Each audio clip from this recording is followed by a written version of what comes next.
విద్యార్థులందరికీ ఇంకోసారి సుస్వాగతం. ఈరోజు అందమైన మ్యాప్స్ ద్వారా కరెంట్ అఫైర్స్. వేలాది పేజర్స్ ఆల్మోస్ట్ సైమల్టేనియస్గా ఎక్స్ప్లోడ్ అయ్యాయి. అదేవిధంగా మరుసటి రోజు వాకీ టాకీస్ ఆల్మోస్ట్ సైమల్టేనియస్గా ఎక్స్ప్లోడ్ అయ్యాయి. మొదటి రోజు పేజర్స్, రెండో రోజు వాకీ టాకీస్.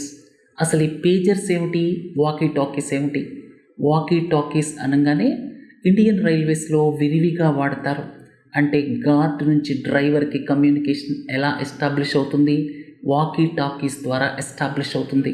స్టేషన్ మాస్టర్ నుంచి గార్డ్కి, స్టేషన్ మాస్టర్ నుంచి డ్రైవర్కి వాకీ టాకీ ద్వారా కమ్యూనికేషన్ ఎస్టాబ్లిష్ అవుతుంది. అలాగే ఈ హెజ్బుల్లా ఫైటర్స్ పేజర్స్ వాడతారు. పేజర్స్ అంటే కమ్యూనికేషన్ రిసీవ్ చేసుకోవటానికి. దాదాపు 20 ఏళ్ల క్రితం మన దేశంలో కూడా చాలామంది జేబుల్లో ఈ పేజర్స్ కనిపించేవి. మొబైల్స్ వచ్చిన తర్వాత, విరివిగా మొబైల్స్ వాడకం పెరిగిన తర్వాత పేజర్స్ దాదాపుగా అంతర్ధానం అయిపోయాయి. అయితే ఈ హెజ్బుల్లా మిలిషియా ఇప్పటికీ పేజర్స్ వాడుతున్నారు. ఎందుకంటే సెక్యూరిటీ కన్సిడరేషన్స్లో మొబైల్ ఫోన్ వాడితే వాళ్ళని ట్రాక్ చేయడం ఈజీ అవుతుందన్న ఉద్దేశంతో వాళ్ళు పేజర్స్ వాడుతున్నారు. ఈ పేజర్స్ అలాగే మరుసటి రోజు వాకీ టాకీస్ ఆల్మోస్ట్ సైమల్టేనియస్గా వేలాది ఒకేసారి ఎక్స్ప్లోషన్ జరిగింది. చాలా పేజర్స్ నిమిషాల వ్యవధిలో ఎక్స్ప్లోడ్ అయిపోయాయి. ఇది ఎలా సాధ్యం? ఇప్పటికీ అంతుబట్టని ప్రశ్న. దీని వెనకాల సప్లై చైన్లో ఎక్కడైనా సరే ఇంట్రూషన్ జరిగి ఉండొచ్చు అనేటువంటి అనుమానాలు బలపడుతున్నాయి. పేజర్స్ విషయానికి వచ్చేసరికి తాయివానీ కంపెనీ వాటిని తయారు చేసింది. అయితే ఇంకొక వార్త వచ్చింది. తాయివానీ కంపెనీ హంగరీలో ఉన్నటువంటి ఒక కంపెనీకి థర్డ్ పార్టీ లైసెన్స్ ఇచ్చింది ఈ పేజర్స్ని తయారు చేయడానికి అని చెప్పి. కానీ హంగరీ ఆ విషయాన్ని ఖండించింది. ఇక వాకీ టాకీస్ జపాన్లో తయారయ్యాయి. మరి ఏం జరిగింది? వాటిల్లో అన్నిటిల్లో కూడా ఎక్స్ప్లోసివ్ మెటీరియల్ పెట్టారా? ఒకేసారి అవి ఎక్స్ప్లోడ్ అయ్యే విధంగా మెసేజ్ పంపించి వాటిని ఆ మెసేజ్ రిసీవ్ చేసుకునే టైంలో ఎక్స్ప్లోడ్ అయ్యే విధంగా ప్లాన్ చేశారా అనేటువంటి దాని మీద ఇంతవరకు సమగ్రమైనటువంటి అవగాహన రాలేదు. అసలు ఏం జరిగిందనే దాని మీద కూడా ఇంతవరకు పూర్తి క్లారిటీ లేదు. ఎక్కువ మంది చెప్పేదాన్ని బట్టి ఈ సప్లై చైన్స్ ఏవైతే ఉన్నాయో ఇవి తయారీ చేసే దగ్గర వీటన్నిటిల్లో ఈ ఇజ్రాయెల్కి సంబంధించినటువంటి ఇంటెలిజెన్స్ ఏజెన్సీ వాళ్ళు, మీ అందరికీ తెలుసు ఇజ్రాయెల్ ఇంటెలిజెన్స్ ఏజెన్సీ పేరు మొసాద్. అది చాలా పవర్ఫుల్ ఆర్గనైజేషన్ అన్నమాట. అలాగే సైబర్ సెక్యూరిటీకి సంబంధించి, సైబర్ డిస్ట్రక్షన్స్కి సంబంధించి ఇతరిత్ర ఏవైనా ఇలాంటి డిస్ట్రక్షన్స్ చేయాలంటే ఇజ్రాయెల్ వాళ్ళ దగ్గర క్యాపబిలిటీ ఉంది. ప్రస్తుతం ఇజ్రాయెల్కి హెజ్బుల్లా ఫైటర్స్కి మధ్య జరుగుతున్నటువంటి ఏదైతే ప్రచ్ఛన్న యుద్ధం ఉందో అందులో భాగంగా దీన్ని ఇజ్రాయెల్ వాళ్ళే చేశారు అనేటువంటి ఆలోచన కూడా బలపడుతోంది. ఏదేమైనప్పటికీ కూడా ఇది ఇంతటితో ఆగదు. రిటాలియేషన్ అనేది ఉంటుంది. హెజ్బుల్లా అనేది షియా మిలిషియా, అంటే షియా కమ్యూనిటీని రక్షించడానికి ఏర్పాటైంది. 1982లో ఏర్పాటైంది. అది ఒక మిలిటరీ ఆర్గనైజేషనే కాకుండా ఒక పొలిటికల్ పార్టీ కూడా. అయితే దీనికి ఇరాన్ అండదండలు సంపూర్తిగా ఉన్నాయి. అలాగే సిరియా అండదండలు కూడా ఉన్నాయి. ఇరాన్, సిరియా వీటన్నిటి సపోర్ట్తో హెజ్బుల్లా ఇజ్రాయిల్ మీదికి విరుచుకుపడుతూ ఉంటుంది. ఇప్పుడు ఇజ్రాయిల్ హెజ్బుల్లాల మధ్య స్టార్ట్ అయినటువంటిది ఎంత దూరం వెళుతుంది, ఎక్కడ దాకా వెళుతుంది, ఇది యుద్ధానికి దారి తీస్తుందా అనేటువంటి ఆందోళనలు కూడా ప్రజల్లో ఉన్నాయి. తర్వాత హెజ్బుల్లా ఏంటంటే ఇజ్రాయిల్ ఆధిపత్యాన్ని సహించదు ఈ ప్రాంతంలో, వెస్ట్ ఏషియాలో. అలాగే వెస్ట్రన్ పవర్స్ యొక్క ఇన్ఫ్లుయెన్స్, ఇజ్రాయిల్ అనగానే అమెరికా లాంటి దేశాల సపోర్ట్ ఉంది కదా, వెస్ట్రన్ పవర్స్ యొక్క సపోర్ట్ని కూడా అది సహించదనమాట. అర్థమైంది కదా? యాక్సిస్ ఆఫ్ రెసిస్టెన్స్ ఏదైతే ఉందో ఈ ప్రాంతంలో ఇరాన్ ఆధ్వర్యంలో Iran Houthi rebels, Houthi rebels అనగానే మీకు యెమెన్లో జరుగుతున్న సివిల్ వార్ గుర్తుకు రావాలి. అంతేకాకుండా వాళ్ళకి సిరియా, అలాగే ఇరాక్, అలాగే లెబనాన్లో ఉన్నటువంటి హెజ్బుల్లా ఇవన్నీ కలిసి షియా కమ్యూనిటీని పరిరక్షించుకోవటానికి యాక్సిస్ ఆఫ్ రెసిస్టెన్స్గా, అంటే ఒక పోల్గా ఇవి ఉన్నాయన్నమాట. సరే, ఈరోజు మ్యాప్ బేస్డ్ కరెంట్ అఫైర్స్ కాబట్టి ఈ ప్రాంతానికి సంబంధించినటువంటి జియోగ్రాఫికల్ ఫీచర్స్ ఒక్కసారి కంట్రీ యొక్క బౌండరీస్ చూడండి. ఇది లెబనాన్, ఇదేమో ఇజ్రాయెల్. ఇజ్రాయెల్ బౌండరీ ఉంది. తర్వాత లెబనాన్కి సంబంధించి లాంగ్ బౌండరీ సిరియాతో ఉంది. ఇక్కడ మెడిటరేనియన్ సీతో ఉంది. ఈ దేశం యొక్క ఎకానమీ కొలాప్స్ అయిందన్న సంగతి మీ అందరికీ తెలుసు. ఇంకోటి ఏంటంటే ఇక్కడ మెరోనైట్ క్రిస్టియన్స్, సున్నీ కమ్యూనిటీ, షియా కమ్యూనిటీ 3 ప్రెడామినెంట్గా ఉండటంతో ఇక్కడ పరిపాలననే వీళ్ళు పంచుకుంటారు. ప్రెసిడెంట్ ఒక కమ్యూనిటీ, ప్రైమ్ మినిస్టర్ ఒక కమ్యూనిటీ, స్పీకర్ ఒక కమ్యూనిటీ, ఇట్లా పంచుకోవటం వల్ల ఇంకా వేరువేరు కారణాల వల్ల ఆ దేశం ఎకానమీ కొలాప్స్ అయింది.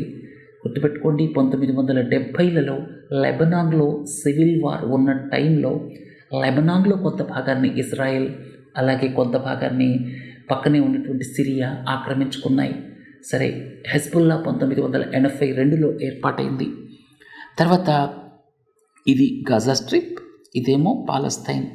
తర్వాత ఈ మ్యాప్ చూడండి, ఇక్కడ క్లియర్గా ఉంది, ఇది లెబనాన్. తర్వాత ఇదేమో సీ ఆఫ్ గలీలీ, మంచినీటి సరస్సు, ఇది ఎంటైర్లీ ఇజ్రాయిల్లోనే ఉంది. అక్కడి నుంచి మొదలై జోర్డాన్ రివర్, చాలా దూరం పాటు జోర్డాన్ రివర్ ఇక్కడ జోర్డాన్కి పాలస్తీనాకి మధ్యలో బౌండరీగా పనిచేస్తుంది. ఆ తర్వాత డెడ్ సీలోకి ఫ్లో అవుతుంది. డెడ్ సీ అనగానే ఒక పక్క జోర్డాన్, ఒక పక్క పాలస్తీన్, ఇజ్రాయిల్ ఉన్నాయన్నమాట. తర్వాత ఇది గల్ఫ్ ఆఫ్ అకాబాకి బౌండరీస్ చూస్తే ఒకటి ఈజిప్ట్, ఒకటి ఇజ్రాయిల్, ఒకటి జోర్డాన్, ఒకటి సౌదీ అరేబియా. తర్వాత ఇక్కడ మీకు ఇది ఇక్కడ ఉన్నటువంటి కెనాల్ సూయస్ కెనాల్ మీ అందరికీ తెలుసు. ఈ మధ్యలో ఉన్న ఈ ప్రాంతం సినై పెనిన్సులా. తర్వాత ఈ మ్యాప్ చూస్తే మీకు లెబనాన్తో ఉన్నటువంటి లాంగ్ బౌండరీ సిరియాతోటి, అలాగే ఇరాక్, వీటన్నిటి బౌండరీస్ ఒక్కసారి మళ్ళీ చూడండి. తర్వాత ఇది ఇరాన్. సో ఇక్కడ ఇరాన్, ఇరాక్, సిరియా, లెబనాన్ ఈ 4 దేశాలని కంటిన్యూస్గా ఒక ఆర్క్లా చెప్పుకోవచ్చు. ఇవి యాక్సిస్ ఆఫ్ రెసిస్టెన్స్. తర్వాత వెస్ట్రన్ కంట్రీస్కి పెద్ద సవాలునే విసురుతున్నటువంటి ఇరాన్ యొక్క ఎల్ఐస్గా చెప్పుకోవచ్చు. వీటిని కంట్రీస్ కాకపోయినా సరే అక్కడ ఉన్నటువంటి కొన్ని ఆర్గనైజేషన్స్ ఇరాన్కి ఎల్ఐస్ అనమాట. Syria president, Iran ally. తర్వాత వీళ్ళు షియా కమ్యూనిటీ యొక్క రైట్స్ని, తర్వాత షియా కమ్యూనిటీని కాపాడుకోవటానికి వాళ్ళు ప్రయత్నం చేస్తూ ఉంటారు. ప్యారలల్గా సౌదీ అరేబియా సున్నీ కమ్యూనిటీకి రాజుగా నిలిచింది చాలా దశాబ్దాల నుంచి. సో ఈ రైవలరీ అనేది సౌదీ అరేబియాకి, ఇరాన్కి చాలా పాతది. అయితే ఈ మధ్య కాలంలో సౌదీ అరేబియా అంటే సున్నీ అరబ్ కంట్రీస్ ఏవైతే ఉన్నాయో అవి ఇజ్రాయెల్కి దగ్గర అవ్వటంతో ఇరాన్ దాని మిత్ర దేశాలు ఐసోలేట్ అయ్యాయి అని చెప్పుకోవచ్చు. తర్వాత సౌదీ అరేబియా చూడండి, దీని బౌండరీస్ చూడండి. ఇది కువైట్, ఇది ఇరాక్, ఇది జోర్డాన్, అలాగే సౌదీ అరేబియాకి గల్ఫ్ ఆఫ్ అకాబాతో బౌండరీ ఉంది. తర్వాత లాంగ్ రెడ్ సీ కోస్ట్ ఉంది. ఇది యెమెన్ 9 సంవత్సరాల నుంచి సివిల్ వార్లో ఉంది. ఇక్కడ ఉన్నటువంటి హౌతీ రైబల్స్ వాళ్ళు మాటిమాటికి షిప్స్ మీద డ్రోన్ అటాక్స్ చేస్తున్నారు రెడ్ సీలో. దాని మూలంగా ఇన్సూరెన్స్ కాస్ట్ పెరిగిపోవటం, గూడ్స్ ట్రాన్స్పోర్టేషన్ కాస్ట్ పెరిగిపోవటం, ఇవన్నీ మనం ఈ మధ్య కాలంలో చూస్తున్నాం. ఈ 7 దేశాలని సెంట్రల్ అమెరికన్ కంట్రీస్ అంటారు. ఈ 7 దేశాలు సెంట్రల్ అమెరికన్ కంట్రీస్ అంటారు. ఈక్వెడార్ సౌత్ అమెరికాలో ఉంది, గుర్తుపెట్టుకోండి. ఈక్వెడార్ ఈ మధ్య వార్తల్లోకి వచ్చింది. ఎందుకంటే ఈ దేశంలో ఇంతకుముందు కొంత పీస్ఫుల్గా ఉండేటువంటి ఈక్వెడార్ ఈ మధ్య ఏం జరిగిందంటే drug violence, gang related drug violence పెరిగింది. తర్వాత ఈక్వెడార్ కోస్ట్లో గలపాగోస్ ఐలాండ్స్ ఉంటాయి, ఇవి పసిఫిక్లో ఉంటాయి. సో ఇవి చాలా బయోడైవర్సిటీకి పేరు గాంచినవి అనమాట. తర్వాత ఈక్వెడార్ సెంట్రల్ అమెరికన్ కంట్రీ కాదు, సౌత్ అమెరికాలో ఉంది. ఇక సెంట్రల్ అమెరికన్ కంట్రీలో చూస్తే మీరు ఇక్కడ 5 దేశాలకి 2 పక్కల కోస్ట్ లైన్ ఉంది. కరీబియన్ కోస్ట్ లైన్, అలాగే పసిఫిక్ కోస్ట్ లైన్. పనామా కావచ్చు, కోస్టారికా కావచ్చు, నికరాగోవా కావచ్చు, హాండ్యురస్ కావచ్చు, గ్వాటెమలా కావచ్చు. అయితే బెలిజ్ అనేటువంటి దేశానికి కేవలం కరీబియన్ తోటే కోస్ట్ లైన్ ఉంటే, ఎల్ సాల్వడార్ కేవలం పసిఫిక్ తోటే కోస్ట్ లైన్ ఉంది. ఇక్కడ ఈక్వెడార్ గురించి చెప్పుకున్నట్టే ఎల్ సాల్వడార్ గురించి కూడా 2 విషయాలు చెప్పాలి. ఎల్ సాల్వడార్ అనేటువంటి దేశం ఇంతకుముందు ఈ గ్యాంగ్ వైలెన్స్కి పేరు అన్నమాట. దాదాపు 2% ఆఫ్ ద అడల్ట్ పాపులేషన్ జైల్లో పెట్టేశారు. అక్కడ డ్రగ్ గ్యాంగ్ వైలెన్స్ గణనీయంగా తగ్గిపోయిందనమాట. తర్వాత తరచుగా మనం మెడిటరేనియన్కి సంబంధించి చాలా చిన్న చిన్న సీస్ పేర్లు వింటూ ఉంటాం. ఎజియన్ సీ ఇక్కడ ఉంది చూడండి, మీ అందరికీ తెలుసు. బ్లాక్ సీ ఇది. తర్వాత బ్లాక్ సీ తర్వాత ఇక్కడ బోస్ఫరస్ స్ట్రైట్ ఉంటుంది, ఇస్తాన్బుల్ నగరాన్ని 2గా చీలుస్తుంది. అలాగే ఈ బోస్ఫరస్ స్ట్రైట్ అనేది టర్కీని కూడా, ఏషియన్ టర్కీ అలాగే యూరోపియన్ టర్కీ 2 భాగాలుగా విడగొడుతుందన్నమాట. తర్వాత ఇది ఎజియన్ సీ, ఇదేమో బోస్ఫరస్ స్ట్రైట్, ఇదేమో డార్డనెల్స్ స్ట్రైట్, ఇదేమో సీ ఆఫ్ మర్మరా, ఇదేమో ఎజియన్ సీ. ఎజియన్ సీకి బౌండరీస్ చూస్తే ఒక పక్క గ్రీస్, ఇంకో పక్క టర్కీ. ఇదేమో అయానియన్ సీ, మీరు ఇక్కడ చూడండి, ఒక పక్క ఇటలీ ఉంటుంది, ఒక పక్క గ్రీస్ ఉంటుంది. అడ్రియాటిక్ సీ కోస్ట్ ఏదైతే ఉందో టూరిజం పొటెన్షియల్ చాలా ఎక్కువగా ఉన్నటువంటి కోస్ట్ అనమాట. ఉదాహరణకి క్రొయేషియా తీసుకోండి, దీనికి లాంగ్ కోస్ట్ లైన్ ఉందన్నమాట, చాలా అందమైనటువంటి కోస్ట్ లైన్. తర్వాత ఇటు పక్కంతా కూడా ఇటలీకి సంబంధించిన కోస్ట్ లైన్ ఉంటుంది అడ్రియాటిక్ సీకి. ఇది బెలియారిక్ సీ, మీరు ఇక్కడ చూస్తే ఇదేమో ఫ్రాన్స్, ఇదేమో స్పెయిన్, ఇదేమో ఎల్బోరన్ సీ చూడండి. ఇక్కడ ఇది మొరాకో, ఇదేమో స్పెయిన్. ఇక్కడేమో జిబ్రాల్టర్ స్ట్రైట్ ఉంది. జిబ్రాల్టర్ స్ట్రైట్ అనగానే మీరు మెడిటరేనియన్లో నుంచి అట్లాంటిక్లోకి వెళ్ళడానికి అనమాట. కచ్చతీవు వార్త పాతదైనా కూడా ఇప్పుడు తీసుకున్నాను. కచ్చతీవు ఐలాండ్ ఇక్కడ ఉంది, ఇది అన్ఇన్హెబిటెడ్ ఐలాండ్. ఇక్కడ ఒక చర్చ్ ఉంది, పురాతనమైనటువంటిది. తర్వాత సంవత్సరానికి ఒకసారి ఇక్కడ చర్చిలో ప్రేయర్స్ జరుగుతాయి, తర్వాత ఉత్సవాలు కూడా జరుగుతాయి. తర్వాత ఈ కచ్చతీవు ఐలాండ్ ఏదైతే ఉందో అది శ్రీలంకన్ సావర్నిటీలో ఉంది. ఎందుకంటే ఇంటర్నేషనల్ మ్యారిటైమ్ బౌండరీ లైన్ ఏదైతే ఉందో దాని అవతల కచ్చతీవు ఉందన్నమాట.